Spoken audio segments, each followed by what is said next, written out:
Good afternoon. Before I speak about student debt relief, I want to take a minute to talk about what took place yesterday in the Congress. I'll be very brief. The House will now reorganize and select a new speaker. I know it's going to take some time, but I remind everyone we have a lot of work to do, and the American people expect us to get it done. The argument we reached was all about what comes next, but we had an agreement. We reached an agreement over the weekend. Funds for government, only another 40 days. We cannot and should not again be faced with an 11th hour decision of brinksmanship that threatens to shut down the government. And we know what we have to do. We have to get it done in a timely fashion. More than anything, we need to change the poisonous atmosphere in Washington. You know, we have strong disagreements, but we need to stop seeing each other as enemies. We need to talk to one another, listen to one another, work with one another, and we can do that. I join with Minority Leader Jeffries in saying that our Republican colleagues remain committed to working in a bipartisan fashion. We were prepared to do it as well for the good of the American people. Twice in the last 6 months, both houses came together on a bipartisan basis. Once to avoid default, once to keep the government open. And while we should never have been in this situation in the first place, I'm grateful that leaders on both sides came together, including former Speaker McCarthy, to do the right thing. Now, turning to student debt relief. When I ran for president, I vowed to fix our broken student loan program. Because while a college degree is still the ticket to a better life, that ticket has become excessively expensive. Americans who are saddled with unsustainable debt in exchange for a college degree has become the norm. Since my administration has taken significant action to provide student debt relief to as many borrowers as possible as quickly as possible. That starts with making sure the existing system works and the way it was supposed to work for student borrowers. We fixed what was called the Public Service Loan Forgiveness Program, which was designed originally to make sure school teachers, firefighters, social workers, and other public servants can get their student loans forgiven if they make 10 years of payments and do 10 years of public service. By the time I took office, that program had been in place for nearly 15 years. But because of red tape, only 7,000 borrowers had been helped. Well, today, thanks to the reforms, more than 700,000 borrowers have had their debts forgiven. Just the other day, I spoke with Tanya and Chad, a married couple in their 50s, who both work at public high school in Milwaukee. For years, they paid over $800 a month toward their student loans. It meant they couldn't put away any money for retirement. And this summer, thanks to fixes we made to the debt relief program for people in public service, Chad and Tanya's remaining balance was forgiven. Tanya said, quote, "The amount of relief this gives us is indescribable," end of quote. Now they can finally start savings for retirement. Next, we fixed what's called the Income-Driven Repayment Program. And here's how that works.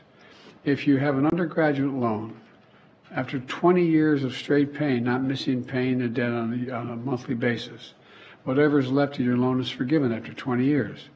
But because of administrative failures, some people who did pay their loans for 20 years or more did not get the debt relief they had earned. We fixed that and made sure borrowers got credit for every single payment they made. As a result of these changes, today I'm announcing my administration has approved an additional $9 billion in relief for 125,000 borrowers in just the past few weeks under that program. With the latest debt cancellation in total, my administration has canceled $127 billion in student debts for nearly 3.6 million Americans. This kind of relief is life-changing for individuals and their families, but it's good for our economy as a whole as well. By freeing millions of Americans from the crushing burden of student debt, it means they can go and get their lives in order. They can think about buying a house. They can start a business. They can be starting a family. This matters. It matters in their daily lives. This latest progress builds on other steps we've taken. We made the largest increase in Pell Grants in over a decade, helping students and families making less than $60,000 a year get to college. We made additional improvements in the Income-Driven Repayment Program. Before I took office, student borrowers would pay no more than 10% of their discretionary income on a monthly basis if they wanted to do it that way. But under my administration's plan, which is called SAVE Plan, we reduced that to 5% for undergraduate borrowers. It's now the most generous repayment program ever. Under this plan, no one with an undergraduate loan today or in the future, whether at a community college or a four-year college, will have to pay more than 5% of their discretionary income to repay these loans. That's income after you pay for necessities like housing, food, and other necessities. You can sign up for the SAVE plan at studentaid.gov/save. studentaid.gov/save. And remember, if you keep up your payments after 20 years, whatever's left in those loans is forgiven. And we're still not done. As you might remember, last year I announced a major proposal for student debt relief. We're on the verge of providing more than 40 million Americans with real relief from their student debt. The money was literally about to go out the door, but Republican elected officials and special interests stepped up and sued us. The Supreme Court sided with them, snatching from the hands of millions of Americans thousands of dollars in debt and student debt relief that was about to change their lives. As I said at the time, I believe the court's decision to strike down my student debt relief program was wrong, but I promised I wouldn't give up. Since then, my administration has been pursuing a new approach, grounded and under a different law, the Higher Education Act. This act allows the Secretary of Education to compromise, waive, or release loans under certain circumstances. Last week, the Department of Education took a critical step in this process by identifying specific challenges that borrowers face in the current system, so we can move forward with a new rule to address these changes.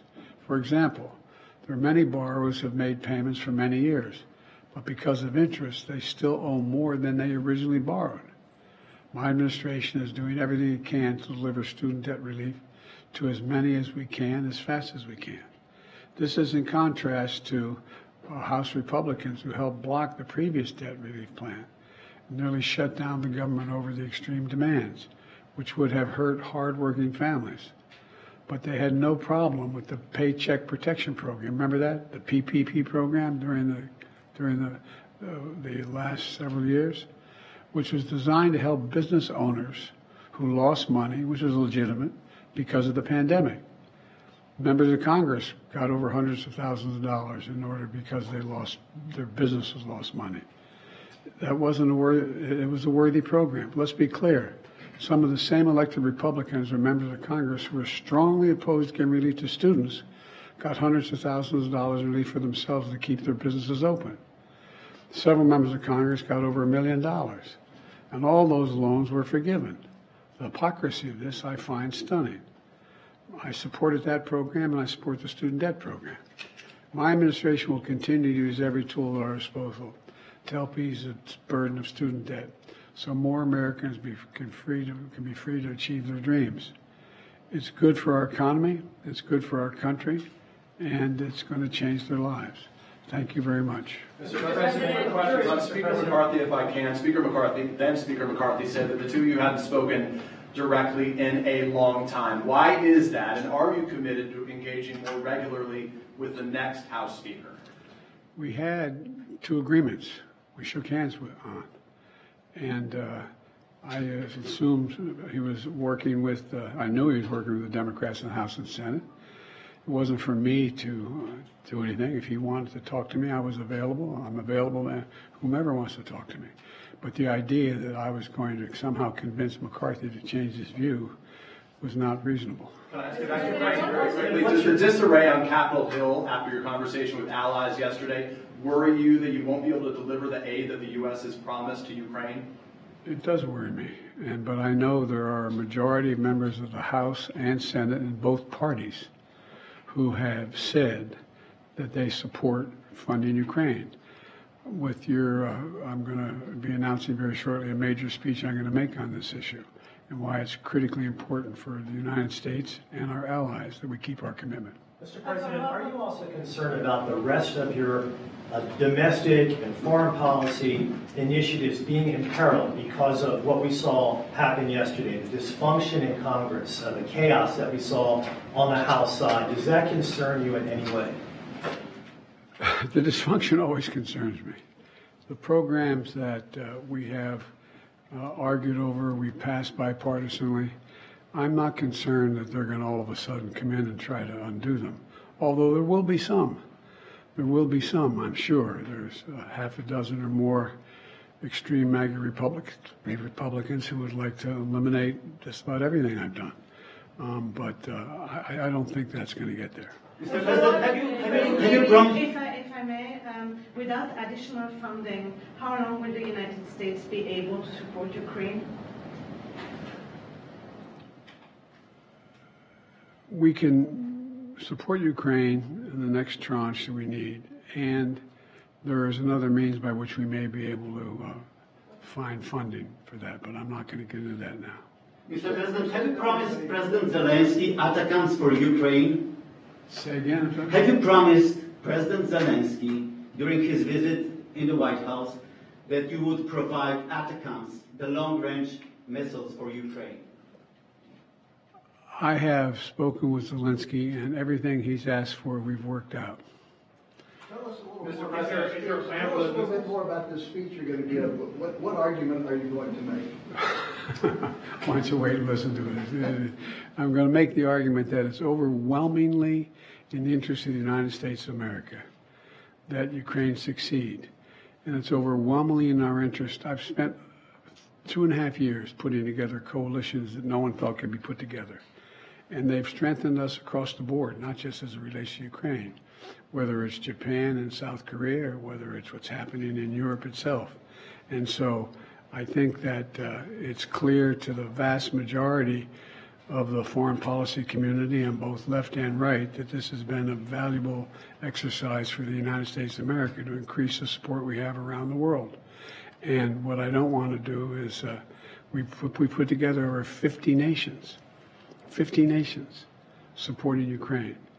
And we are the organizer of that. I met with, don't hold me the exact number, 16 or 17 yesterday, in a long conversation, and made the case that I knew that the majority of the American people still supported Ukraine, and the majority of the members of the Congress, both Democrat and Republican, supported. So I don't think we should let them gamesmanship get in the way of blocking it. Sir, not that they're asking you, what's your advice to the next House Speaker?